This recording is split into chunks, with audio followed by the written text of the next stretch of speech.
안녕하십니까. 이어서 경남 뉴스입니다.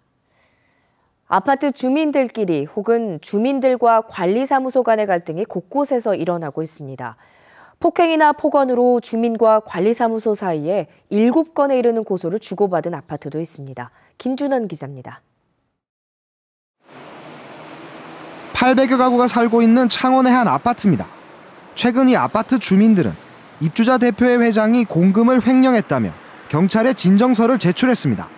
또 도장 공사가 늦어져 업체로부터 배상금을 받아야 하는데 회장이 독단적으로 적은 금액에 합의했다는 의혹도 제기했습니다. 입주자 대표회의에서 승인의 절차를 반드시 거쳐야 됨에도 불구하고 그런 과정을 거치지 않고 그 업체에 우리 아파트에서 문제를 제기할 수 없도록 되어버려요. 이 내용이 알려지면서 주민들은 입주자 대표의 회장을 해임했습니다.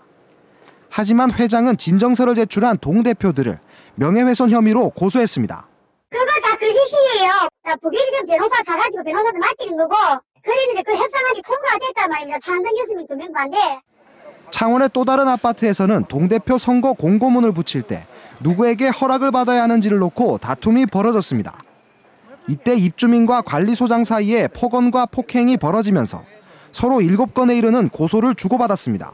대표 회의에서 결정된 사항도 관리소장의 권한을 가지고 월권을 해가면서 폭행은 없었는데 폭행을 했다고 재고발을 해가지고 폭행으로 고소돼 있는 상태고 그걸로 인해가지고 그 상해 진단서도 나와 있는 그런 상태입니다. 전문가들은 아파트 내 갈등을 막기 위해서는 정확한 관리 규약 마련과 투명한 운영, 상호 존중이 필요하다고 지적합니다. KBS 뉴스 김준원입니다. 그동안 착공이 지연됐던 사천 바다 케이블카가 5년 만에 기공식을 열고 본격적인 공사를 시작했습니다. 국내 최초로 산과 바다를 모두 아우르는 케이블카로 특화한다는 계획입니다. 최세진 기자입니다. 한려수도를 내려다보는 삼천포항. 각산과 초양도를 잇는 사천 바다 케이블카 사업이 드디어 공사에 들어갔습니다. 2010년부터 추진된 사천 바다 케이블카는 그동안 환경부 승인 등 관련 절차와 설계 변경 등으로 착공이 4차례나 연기됐습니다. 하지만 실시 설계가 마무리되고 풍동 실험을 거치면서 해를 넘기지 않고 공사에 들어갔습니다. 사천 바다 케이블카의 특징은 각산과 초양도를 이으면서 산과 바다를 동시에 볼 수 있다는 점입니다. 바다와 육상부를 이어지는 특수한 케이블카입니다. 우리나라에서 초유의 것입니다. 그래서 다른 케이블카와 특징이 다르죠.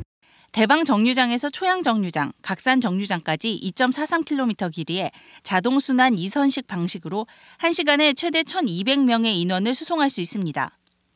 케이블카 정류장에는 편의시설과 문화시설, 전망대 등을 설치해 볼거리를 강화할 계획입니다. 침체된 삼천포 어시장 등 해양산업의 부흥을 할 수 있는 새로운 활력소를 제공해서 우리 시에 새로운 경제 활성화가 될 수 있도록 추진할 계획입니다. 사천 바다 케이블카는 2017년까지 공사를 마치고 2018년부터 상업 운전에 들어갈 계획입니다. KBS 뉴스 최세진입니다. 경기 불황 탓인지 사회복지공동모금회의 연말 모금 실적이 부진합니다. 지난해 같은 기간에 비해 8억 원 이상 성금이 줄었습니다. 오종우 기자입니다. KBS가 마련한 나눔은 행복입니다. 특별 생방송. 어려운 이웃을 돕기 위한 온정의 손길이 이어졌습니다. 어려울수록 이웃과 함께 나누어야 되겠다는 생각 때문에 오늘 참여하게 되었습니다. 하지만 올해 경남의 성금 모금은 크게 줄었습니다. 경남 사회복지 공동모금회 희망 2016 나눔 캠페인 모금액은 22억 9천여만 원. 지난해 같은 기간에 비해 8억 원 이상 적은 액수입니다. 모금 목표액 83억 6천만 원의 1%를 달성할 때마다 사랑의 온도탑이 1도씩 오르도록 했는데 아직 30도에 불과해 지난해 46.3도에 크게 못 미칩니다. 경남의 주력 산업들이 어려움에 빠지며 주로 기업들의 기부가 줄었습니다. 우리 경남은 특히 기계산업하고 조선업이 주종을 이루고 있습니다. 그게 아마 그 기업들이 참여하는데 굉장히 부진하지 않았나 하는 그런 생각이 들고요. 문제는 모금액 축소가 소외계층에 대한 지원 감소로 이어질 수 있다는 것. 기름값을 아끼려 전기장판에 의존하는 85살 구용순 할머니도 올 연말 기업 등에서 별다른 구호품을 받지 못했습니다. 그런 건 없어요. 이달이 이제 마지막일 거네. 어떨라고 몰라도 그런 거 받은 건 없어요. 경기 침체에 더 힘들어지는 이웃들. 이럴 때일수록 어려운 주변을 살피는 온정의 손길이 필요합니다. KBS 뉴스 오종우입니다.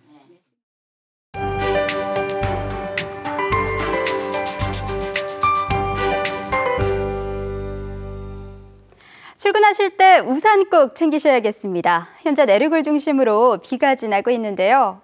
강수량은 5mm 미만으로 많지 않겠고 낮에는 대부분 그치겠습니다. 또 비가 지난 뒤에도 크게 춥지는 않겠습니다. 낮 기온 10도 안팎으로 예년 수준을 유지하겠습니다. 현재 비구름이 가득한 모습입니다. 여기에 안개까지 짙게 끼면서 시정 상황이 좋지 않은데요. 출근길 교통 안전에 각별히 주의하셔야겠습니다. 오늘 아침 공기는 한결 부드러워졌습니다. 김해에 8도, 창원은 6도로 대체로 영상권을 회복한 모습이고 낮 동안 창원 10도, 함안은 9도로 예년과 비슷하겠습니다. 서부 지역은 해안을 중심으로 일시적으로 소강 상태를 보이는 곳도 있습니다. 하지만 낮까지 오락가락 비가 이어지는 점 염두에 두셔야겠고요. 낮 기온은 진주 11도, 산청 10도로 어제와 비슷하거나 조금 낮겠습니다. 바다의 물결은 모든 해상에서 최고 1, 2m로 비교적 잔잔하게 일겠습니다. 주말까지 뚜렷한 눈비 예보는 없습니다. 구름만 다소 지나겠고 성탄절인 금요일부터 낮 기온은 내림세를 보이겠습니다. 기상정보였습니다. 창녕 우포늪이 정부가 실시한 2015 한국관광백선 온라인 투표에서 7,100여 표로 추천 관광지 100곳 가운데 최고 득표를 차지했습니다. 사천시가 오는 26일부터 일주일 동안 남일대 축구장 등 4곳에서 제1회 동계전지훈련팀 중고교 축구대회를 개최합니다. 하동군이 섬진강 관리와 마을 만들기, 축제, 6차 산업 등 6개 담당을 신설하는 행정 개편을 단행했습니다. 거제시 연초면 연초댐 상류의 대표적 환경 지표종인 반딧불이 서식지를 복원하는 사업이 마무리됐습니다. 하동경찰서는 장례식장에서 술에 취해 떠들지 못하게 한다는 이유로 문상객들을 때린 혐의로 42살 장 씨를 구속했습니다. 장 씨는 지난 9월 친구 어머니의 장례식장에서 술에 취해 떠들다 사람들이 이를 제지한 것에 앙심을 품고 41살 이 씨 등 2명을 둔기로 때려 다치게 한 혐의를 받고 있습니다. 대우조선 직원들이 대우조선해양을 살리기 위해 임단협 타결로 받은 격려금으로 유상증자에 참여하기로 했습니다. 대우조선은 재무구조 개선을 위해 2조 원 규모의 3자 배정 유상증자를 하기 위한 선행 조치로 정관 변경 안건을 의결할 예정입니다. 이 과정에서 대우조선 직원 80%가량이 올해 임단협 결과에 따라 지급받기로 한 격려금으로 우리사주 유상증자에 동참하기로 했습니다. 직원들에게 지급됐거나 지급될 예정인 격려금의 규모는 평균 300만 원가량인 것으로 전해졌습니다. 경남 지역 가구의 평균 자산과 부채, 소득이 모두 전국 평균보다 낮았습니다. 통계청이 낸 가계금융복지조사 결과를 보면 올해 경남 한 가구의 평균 자산은 2억 7,900만 원으로 전국 평균 3억 4,200만 원보다 적었고 부채는 4,300만 원으로 전국 평균 6,100만 원보다 적었습니다. 또 소득은 4,700만 원으로 전국 평균 4,760만 원보다 약간 적었습니다. 내년 경남에서 새로 분양하는 아파트가 2만 200가구에 이를 것이라는 전망이 나왔습니다. 부동산 시장 조사기업인 부동산 114는 내년 경남에서 분양하는 아파트는 2만 200가구로 올해보다 37%가량 줄 것으로 전망했습니다. 부동산 114는 특히 지방의 분양 규모가 올해보다 35%가량 줄어들어 13만 가구에 그치는 반면 수도권은 18만 가구 분양을 예상했습니다. KBS 뉴스를 마칩니다. 고맙습니다.